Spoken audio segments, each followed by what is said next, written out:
Hi folks, welcome back to the Horde. So, look at this, battery's all charged up today, gotta love that. It's about 3:45, it is 10:15 or 10:05, the 5th of October. Welcome to Monday. So 60 degrees, give or take a little bit. This one says 62. And this guy says 16.1, 57% humidity. So welcome to Monday. What am I up to? A couple of things. What I'm going to do, I'm going to smash up a couple of videos. I think I'm going to do them separately. Let me start out with the air conditioning video. I bought a ductless air conditioner, heat pump. Actually, it's a heat pump. It is a split unit. The compressor is outside. The heat exchanger is inside. And I've been studying on how to install this. So let me just go through it with you guys who actually know what you're doing, so that we can make sure we're all on the same page. This is the hanger, right? And this is the inside unit behind it. You obviously hang this in such a way that when you want to bring the vacuum lines in the green, or whatever color that is, tan, green, out, so that you don't have a trouble with your studs. You want this to be nice and level. All that's good. This is the drain line. So you hang it up and you don't completely clip it on. There's clips here until you're all done. So you got your lines going out a hole in the wall and your condensation line, and all is good. At the same time, you bring in your wires, you feed them through the unit, and I think you hook them up front there. Obviously, you're careful not to put 220 where you're supposed to be controlling things and so forth. So you wire it properly. But let's talk about hooking these things up.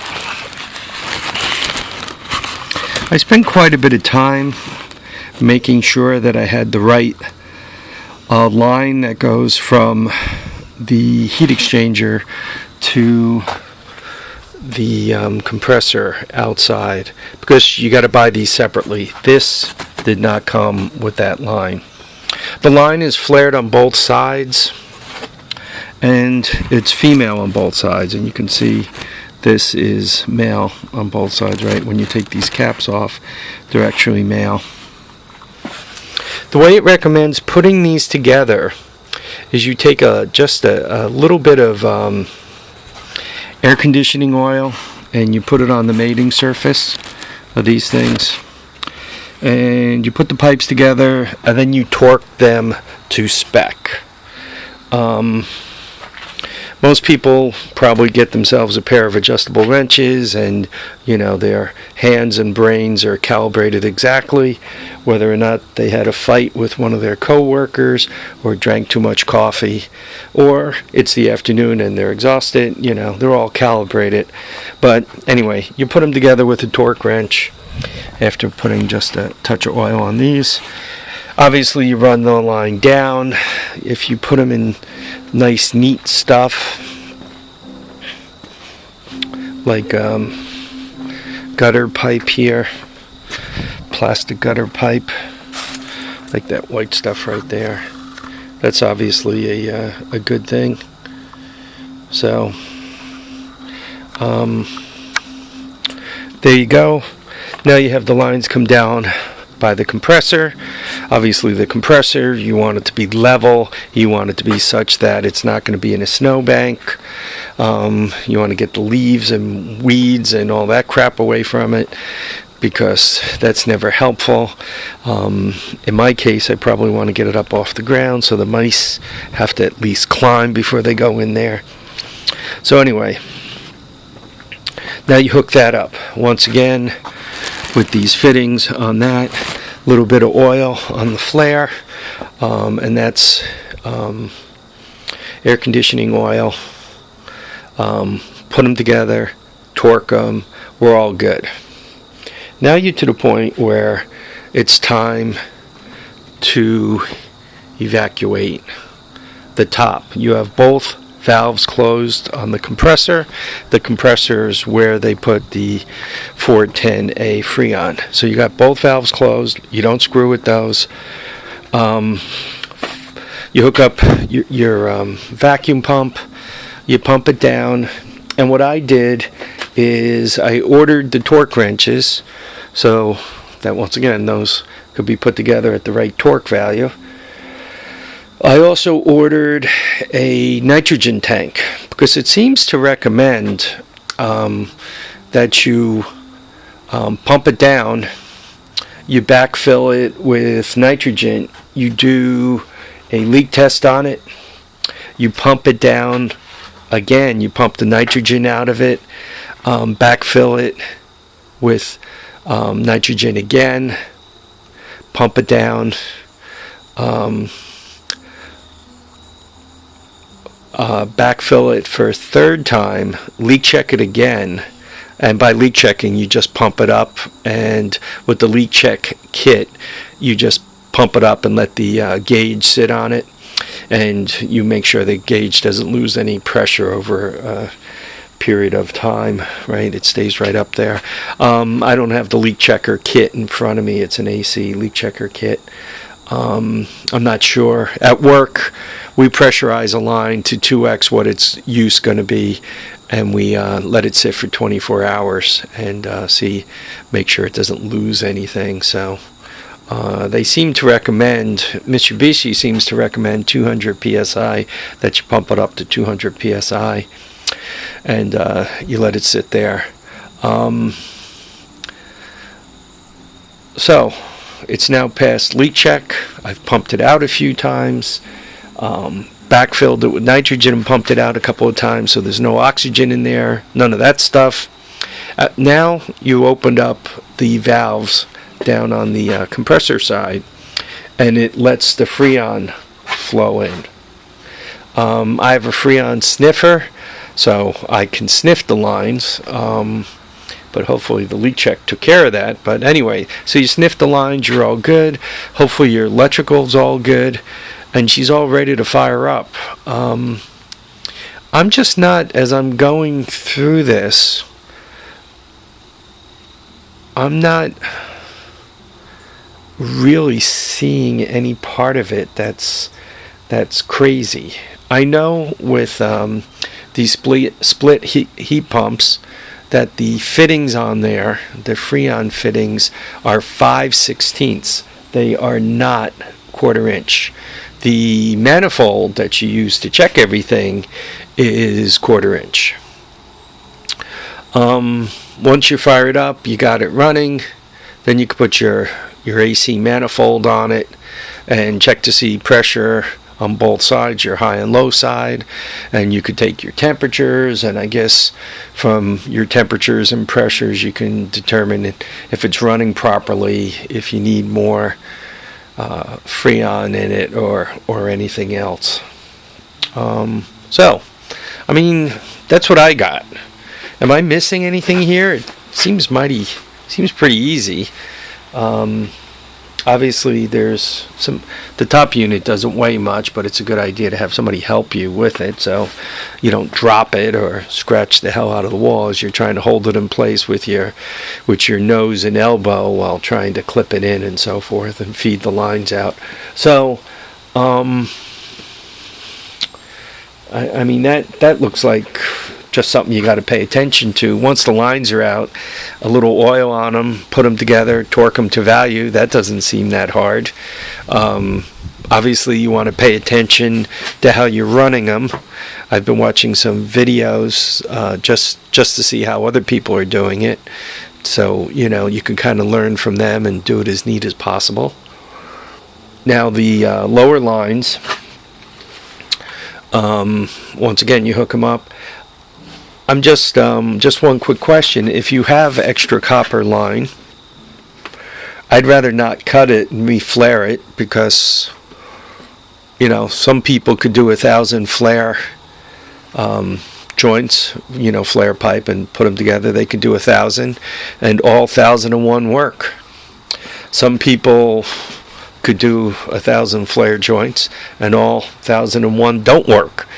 I don't know where I fit into things, but I just as soon not be fighting with a flare joint. So if there's any extra pipe, I just as soon leave it.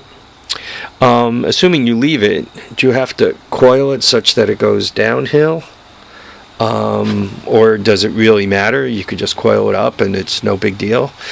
Or should one just make sure they put the heat exchanger far enough away so that you burn off all the coil? I have considered putting the heat exchanger up over here in the back, replace the lawnmower with the heat exchanger somewhere back here. I think I got the 25 feet. I think I'll make it. So that is one thing I've considered. I've also considered putting it underneath the deck, because underneath the deck it would be sheltered somewhat, but closer to the ground, closer to the mice. I don't know what you guys think. Once again, some of you guys do this for a living. You're not a clown who bought crap off of eBay and you're trying to figure out how to install it. From everything I've read, it seems that Yellow Jacket tools are some of the better stuff for air conditioning. So I bought a Yellow Jacket gauge package, Yellow Jacket torque set. The leak checker kit is not Yellow Jacket. I didn't see one. I didn't see where they offered one. That's made by somebody else. Nitrogen tank. I'm sure Yellow Jacket, if they sell it to you, they're just going to mark it up. They don't make nitrogen tanks. I bought a little 20-foot nitrogen tank. So I think I got everything. When I priced this job out, it seemed like they were pushing for like $5,000 to do this job. Between the compressor, between the split unit sitting there and the tools and the copper pipe, the 25-foot extension. By the way, the 25-foot with the electrical install kit and all that, it's 3/8, 5/8. 25-foot insulated pipe plus the drain pipe plus the wiring and all that crap. It's not small money. That was close to $400, $359. Yeah, it wasn't far off of $400. I'm probably going to have, considering I bought all the tools, $3,000, $3,200 invested, but I'm always going to own the tools. Call it $3,000, I think. If I have a buddy help me, that might take me up to $3,500. So a $3,500 job, if I could do it for, or a $5,000 job, if I could do it for $3,500 and learn a whole lot, I think it's a pretty good deal. I mean, like this thing and the doors, it probably would have been close to 10. And what did I do it for? The doors were like 800. He was 13. And then the block and all. I don't know. I did it for under 2,500, I think. So that's what you try to do, right? If you try to be a handy guy and you try to set yourself up. Rusty, this is a heat pump that's supposedly good down to -4 Fahrenheit. It supposedly extracts heat. Where I live, we probably have less than 100 hours a year where it's below zero. On the average, let's go with on the average for that, because we might have 5 years in a row where it doesn't go below 10, barely goes below 20, and then we might have a winter where we see -25, at night for 3 or 4 nights, right? So you know, the East Coast is like that. It depends what's blowing up and down, whether the Canadian cold air is coming in or whether the Gulf Stream is bringing the, you know, the warmth up from down south. So anyway, basically that means for me, for all the way through December, we rarely, you know, I'm going to knock cardboard here. We typically do not go anywhere near zero in December. Normally, we don't even go below zero the first week of January. From the second week of January until the second week of February, that full 30 days in there, life could be very interesting. You're not quite sure what you're going to get. Typically, once we crossed the middle of February, Valentine's Day, you know, March 1st at the latest, you know. So we got 6 weeks where the use of this thing may or may not be probable, right, depending on the year. But then after that, it's warm enough to keep going. So it's an air conditioner and a heater and an air cleaner and does everything but make shake and bake chicken. Anyway, folks, yeah, if some of you could share some of your thoughts with me about the install, and I mean, I made it sound very easy because it doesn't seem to be that difficult. That's what I picked up from all the videos. If you guys could tell me where I'm going to run myself into the buckwheat, so that I can do some more, I can learn a little bit more, I'd appreciate that. Anyway, folks, I want you to keep your feet down, keep your head up, and guys, make sure you get out there and enjoy all your days. Thanks a lot for watching and commenting and subscribing.